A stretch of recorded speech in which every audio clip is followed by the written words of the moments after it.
हमने पढ़ा था वैदिक गणित के अंदर जोड़ कैसे करना, बाकी कैसे करना, गुणा एक न्यूनन पूर्वन द्वारा कैसे करना, एकाधिक द्वारा कैसे करना, और एक पढ़ा था ऊर्ध्व व्यायाम द्वारा गुणा कैसे करना। आज हम पढ़ेंगे सूत्र निखिलम द्वारा गुणा किस आधार पर किया जाता है। सूत्र निखिलम के अंदर कौन कौन सी वो शर्तें हैं जिसके अंतर्गत निखिलम का सूत्र फॉलो होगा, किस प्रकार से आधार लिया जाता है, उपाधार लिया जाता है तो कौन सी शर्त पर लिया जाता है, इन सब बातों पर हम विस्तृत चर्चा आज के इस वीडियो में करने वाले हैं। शर्त यह है कि आपने पिछला वीडियो जैसे पूरा देखा है वैसे ही इसी वीडियो को भी पूरा देखना है।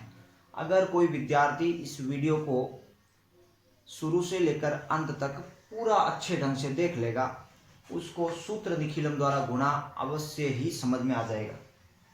अगर किसी विद्यार्थी ने पिछला वीडियो जो मैंने अपलोड किया उसको नहीं देखा या किसी कारणवश नहीं देख पाया, तो पहले उस वीडियो को जरूर देख लेवें, ताकि ये गुणा उससे जुड़ा हुआ होने के कारण आपको अच्छे से समझ में आ पाएगा। जैसे विनकुलन से संबंधित जानकारी है, परम मित्र से संबंधित जानकारी है, आधार से संबंधित जानकारी है, ये सारी मैंने पिछले उस वीडियो के अंदर आपको दे दी है, इसलिए मैं इसमें ज़्यादा विस्तृत उसके ऊपर चर्चा नहीं करने वाला हूँ। तो आप उस वीडियो को अवश्य ही पहले देखें और अपने इस चैनल को सब्सक्राइब ज़रूर करें।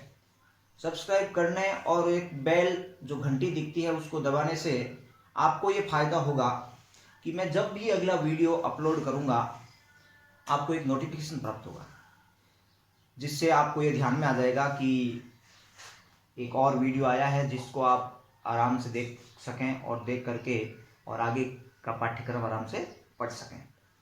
तो ये जो निखिलम द्वारा गुणा है विद्या भारती की किताबों में 6ठी से लेकर के और 10वीं तक सब कक्षाओं के लिए उपयोगी है। और नहीं तो 10वीं कक्षा में आरबीएससी की जो किताब है उसके अंदर भी पहले चैप्टर के अंदर निखिलम द्वारा गुणा है, निखिलम द्वारा ही वर्ग है और निखिलम द्वारा ही घनफल है। तो 10वीं कक्षा के लिए तो मोस्ट इम्पोर्टेंट क्वेश्चन है, और 6ठी 7वीं 8वीं कक्षा के लिए जो विद्या भारती की किताबें आती है उसमें ये गुणा एक चैप्टर के रूप में वहाँ पर है।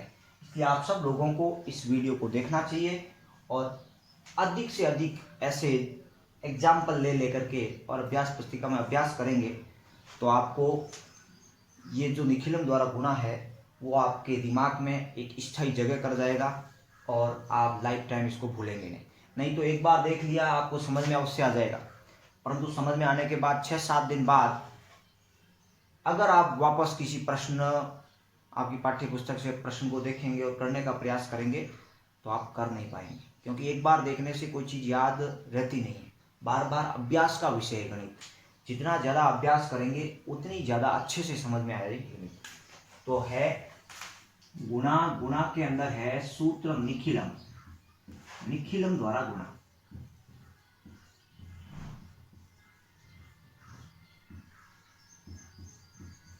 अब निखिलम द्वारा गुणा करते समय आपको 2-3 बातों का ध्यान रखना है।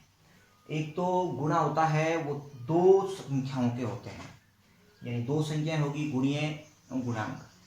अब ऐसे भी होते हैं जिसके अंदर 3 संख्याएं हो, गुणीय गुणांक के अलावा एक और संख्या गुणा में दे रखी हो, तो उसके अंदर कैसा सूत्र फॉलो होता है। तो मैं यहाँ आपको अलग अलग 2 संख्याओं के आधार से संबंधित गुणे, उपाधार से संबंधित गुणे और 3 संख्याओं के आधार और उपाधार से संबंधित गुणे, ऐसे कुल मिलाकर के 4 प्रकार के गुणे इसमें होंगे, वो मैं आपको बताने वाला हूँ। सबसे पहले 2 संख्याओं के गुणे।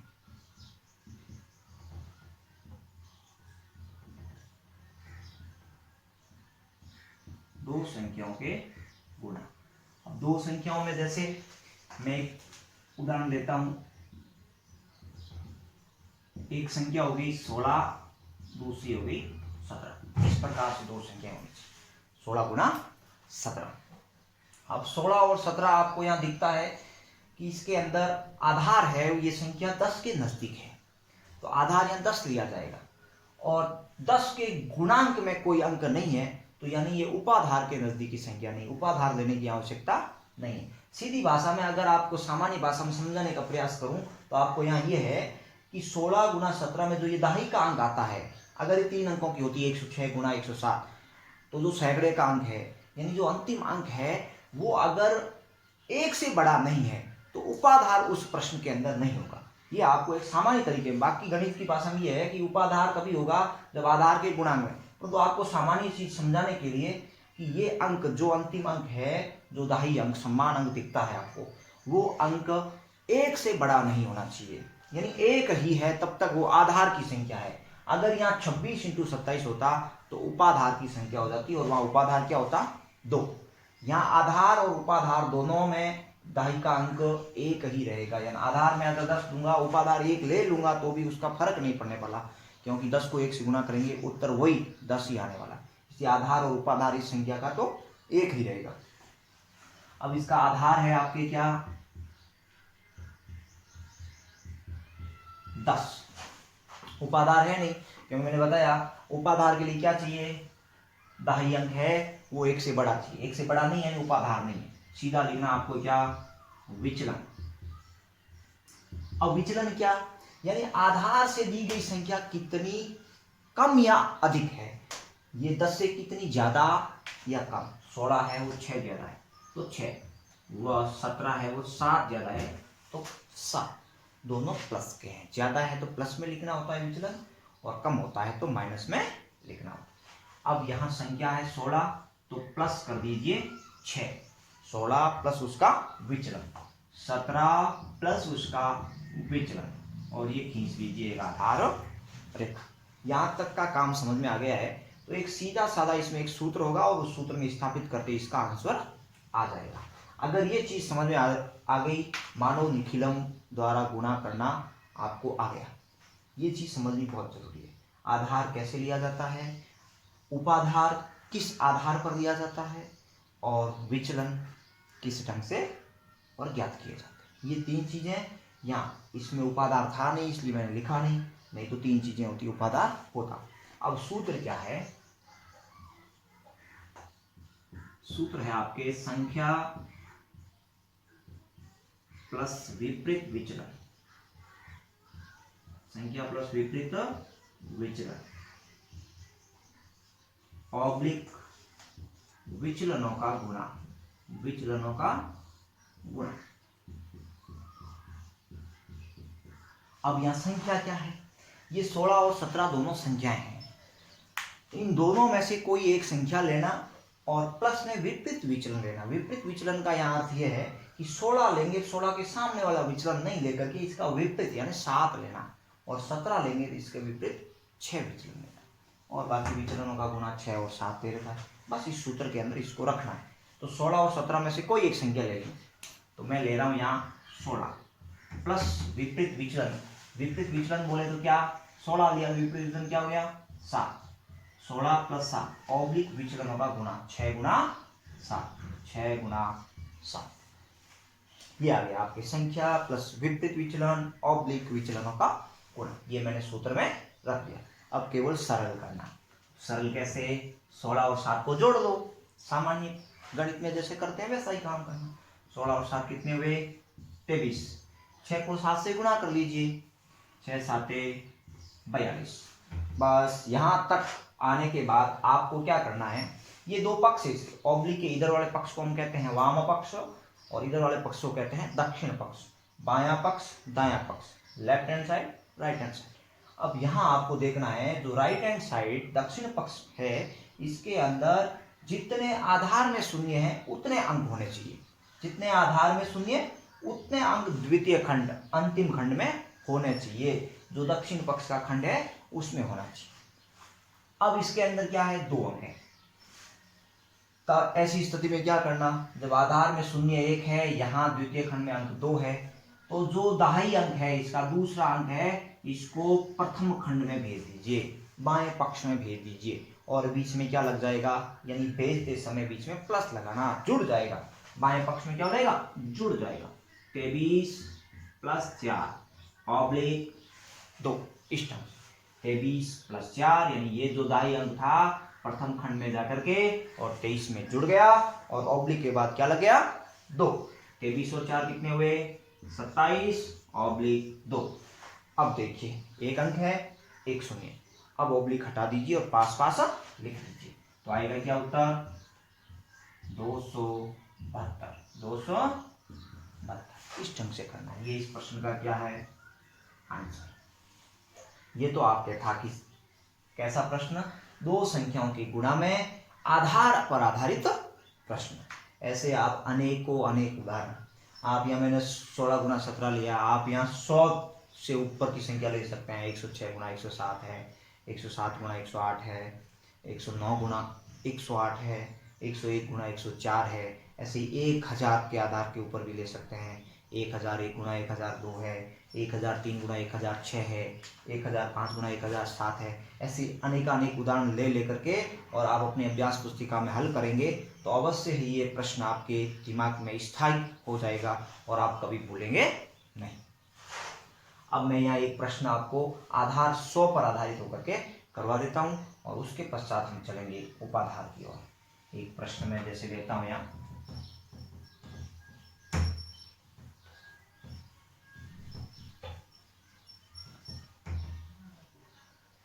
जैसे देखिए मैंने प्रश्न दिया है क्या 107 × 109, 107 × 109।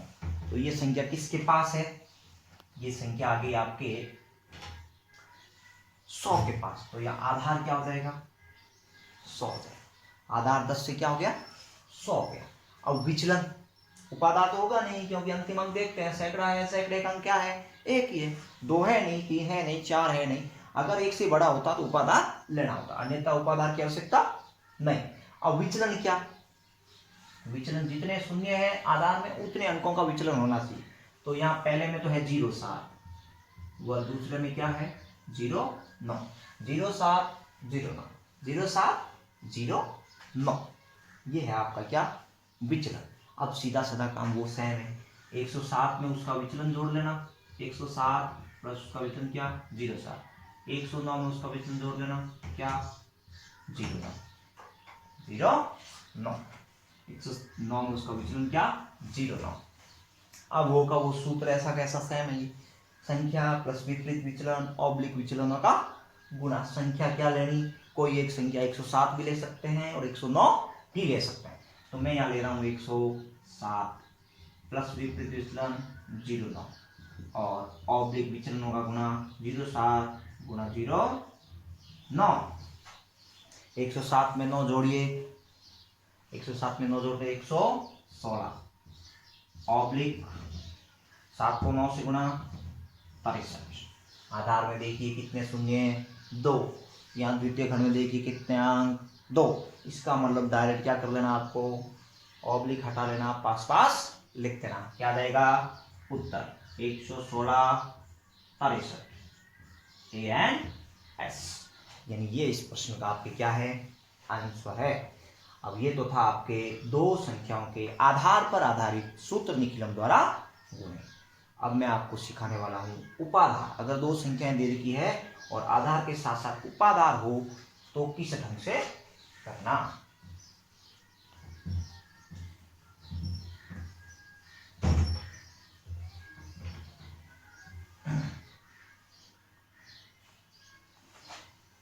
मैंने जैसे एक संख्या ले ली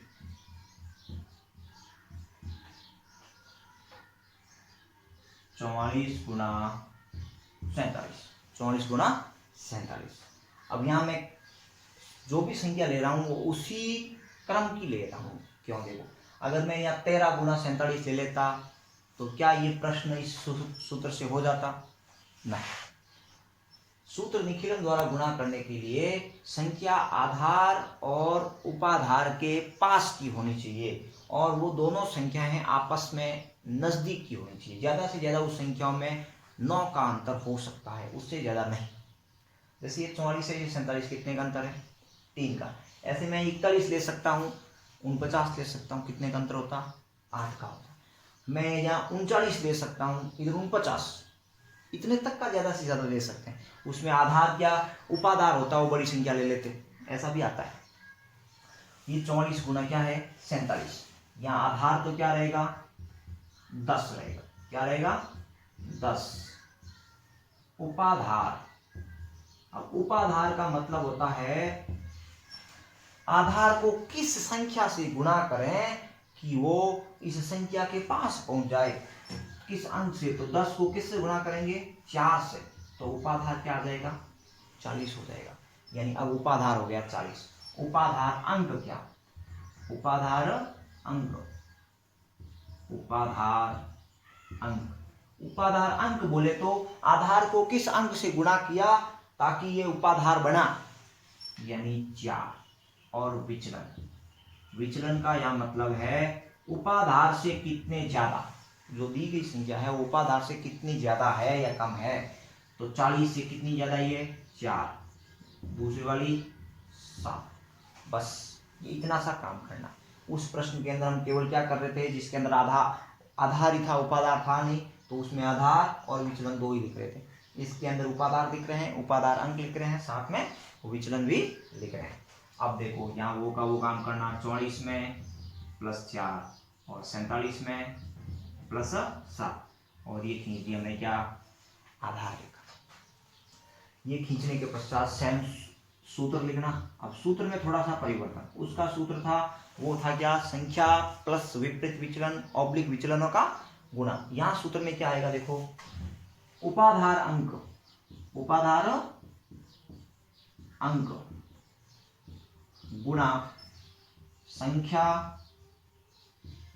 प्लस विपरीत विचलन।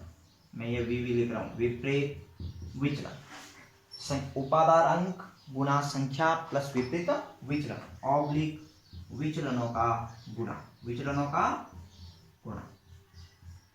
ये है आपके दो संख्याओं के उपाधार पर आधारित निखिलन द्वारा गुणा का सूत्र। अब यह उपाधार अंक प्रश्न में दे रखा है कितना 4 गुणा संख्या 44 और 47 में से कोई एक मैं ले रहा हूं क्या 44 प्लस विपरीत विचलन 7 ऑब्लिक विचलनों का गुणा 4 गुणा 7। अब केवल सरल करना, 44 और 7 कितने हुए 51 गुणा क्या हो गया 4, ऑब्लिक क्या आया 4 7 28, 4 7 क्या हो गया 28। अब आपको क्या करना है, 51 को 4 से गुणा किया, देखो 4 को 1 से 4, 4 को 5 से 20 ऑब्लिक 28। अब यहाँ आपको मैंने शुरू में बताया वही काम, आधार में जितने शून्य उतने अंक द्वितीय खंड में होना चाहिए। ये तो सब सेम ही रहेगी, जैसी आधार में थी वैसी उपाधार में है।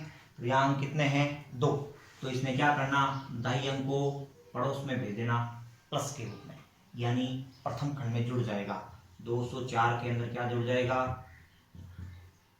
प्लस के 2 जुड़ जाएगा और ऑब्लिक क्या 8, 204 और 2 कितने हुए 206 ऑब्लिक 8, बस एक अंक आधार में एक शून्य है, यानी ऑब्लिक हटा दो पास पास लिख दो 2068। ये क्या है इसका आंसर है।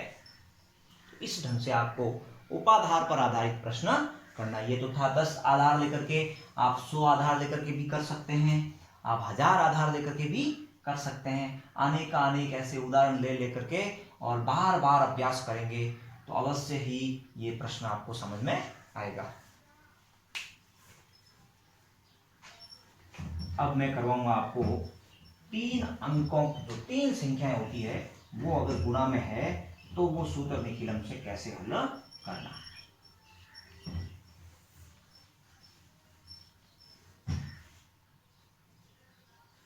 अब देखो 3 संख्याएं बोले तो जैसे 3 संख्याएं हैं आपके 16 गुणा 17 गुणा 19, ये 3 संख्याएं होगी। 2 संख्याएं थी तो 16 गुणा 17, अब एक और बड़ी 19, इसको हम बोलेंगे 3 संख्याओं के गुणे। 3 संख्याओं के गुणा के अंदर आधार उपाधार विचलन वही सिस्टम से हम उसी ढंग से फॉलो करना है। आधार क्या है इसका, आधार है यहाँ आपके 10, उपाधार क्या है, क्या उपाधार 1 1, यानी उपाधार है। उपाधार अंतिम अंक जो दाही का अंक है वो 1 से बड़ा होना चाहिए, तो ये उपाधार होता है। यहाँ अगर गणित की भाषा में समझाने का प्रयास करूं, ये है कि आधार के गुणांक अगर यहाँ उपस्थित है संख्या में तो वो उपाधार है, अन्यथा नहीं है। आधार का गुणांक नहीं है यहाँ, आधार का गुणांक 1 तो उपाधार भी वही होगा। इसलिए 1 से बड़ी संख्या है, 2 हो सकती है, 3, 4, 5, 6, 7, 8, 9, ये सारे अंक क्या है, उपाधार अंक हो सकते हैं। यहाँ डायरेक्ट विचलन, विचलन क्या, आधार से कितने कम या ज्यादा। तो पहले में क्या है 6, दूसरे में क्या है 7, वो तीसरे में क्या है 9, 6, 7 व 9। अब वो का वो काम करना, 16 में उसका विचलन जोड़ना 6, 17 में उसका विचलन जोड़ना 7, 19 में उसका विचलन जोड़ना 9, आधार रेखा। अब यहाँ जो सूत्र बनेगा इसके अंदर 3 संख्याएं हैं तो खंड भी 3 बनेंगे। 2 संख्या वाले में कितने खंड थे, 2, एक था सीधा संख्या प्लस विचलन और ऑब्लिक दूसरा खंड था विचलनों का गुणा। यहाँ आपके क्या है, थोड़ा सूत्र में परिवर्तन है, सूत्र में 3 खंड होंगे।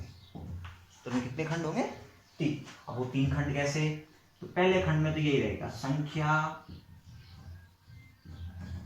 प्लस 2 अन्य विचलन, 2 अन्य विचलन।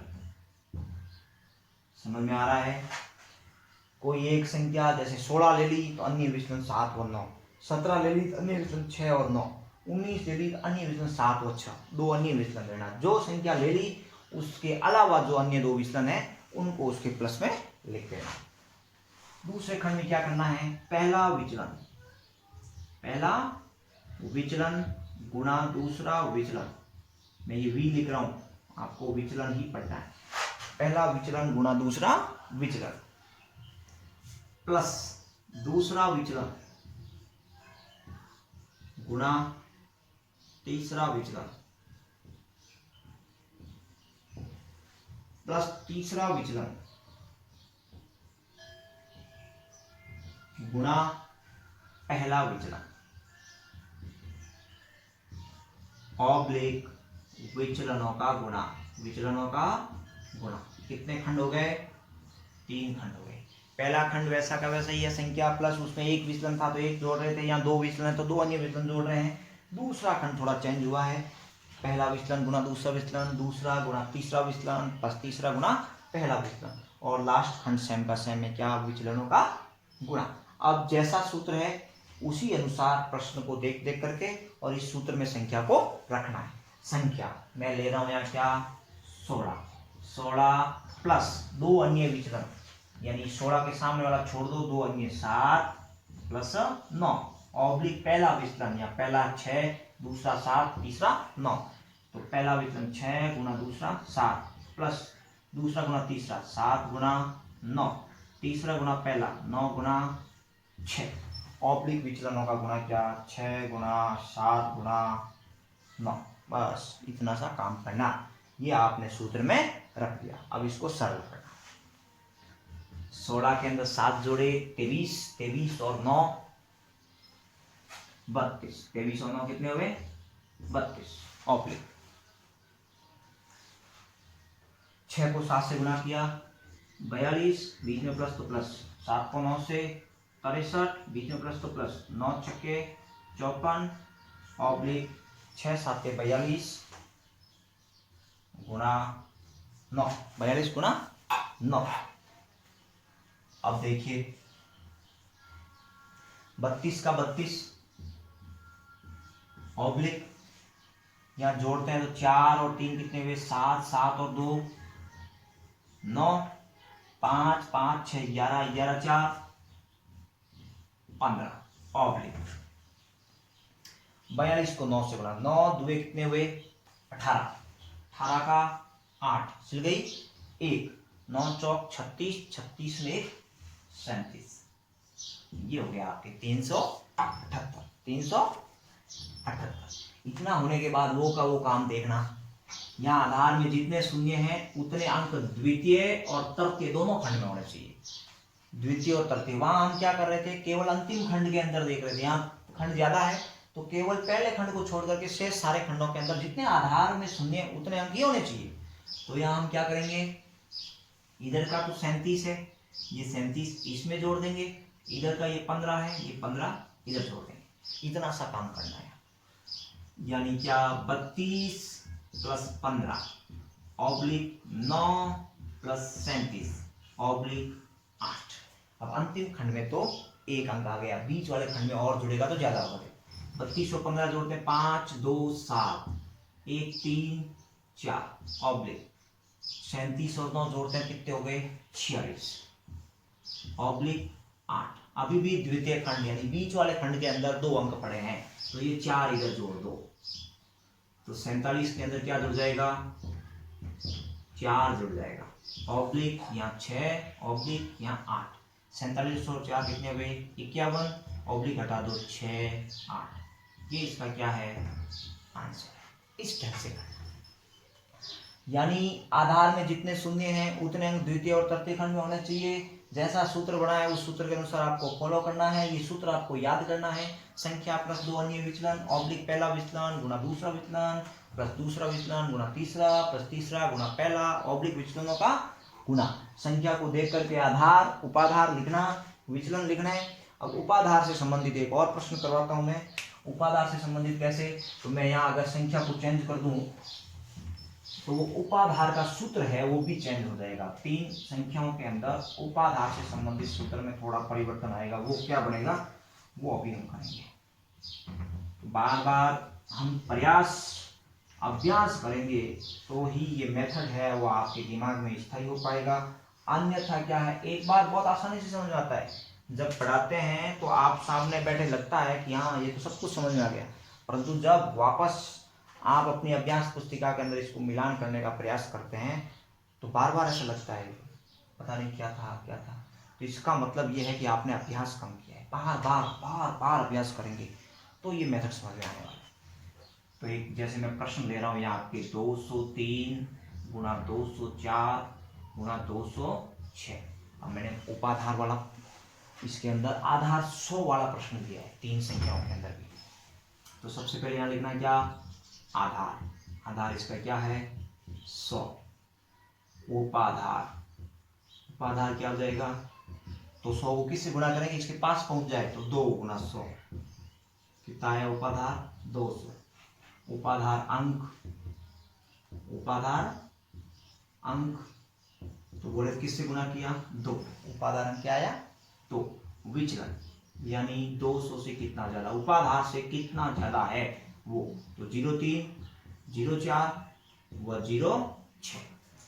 आधार में जितने शून्य उतने अंक भी द्वितीय या विचलन में होने चाहिए। अब वो काम करना 203 में उसका विचलन जोड़ना 03, 204 में उसका विचलन जोड़ना 04 और 206 में उसका विचलन जोड़ना 06। ये हो गई आधार रेखा। अब सूत्र में जो परिवर्तन है वो मैं आपको लिखा देता हूं। सूत्र में क्या परिवर्तन है, सूत्र है यहाँ उपाधार अंक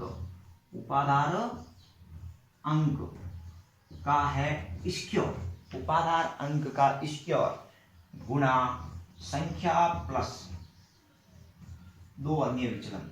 अब सेम है यहाँ 2 अन्य विचलन। पहला खंड हो गया पूरा। पहले खंड में क्या करना है, उपाधार अंक का स्क्वायर गुणा संख्या प्लस 2 अन्य विचलन ऑब्लिक, यहाँ है उपाधार अंक गुणा, बाकी वो सेम काम रहेगा जैसा अभी हमने सूत्र में लिखा था। क्या, पहला विचलन गुणा दूसरा विचलन प्लस दूसरा विचलन गुणा तीसरा विचलन प्लस तीसरा विचलन गुणा पहला विचलन ऑब्लिक विचलनों का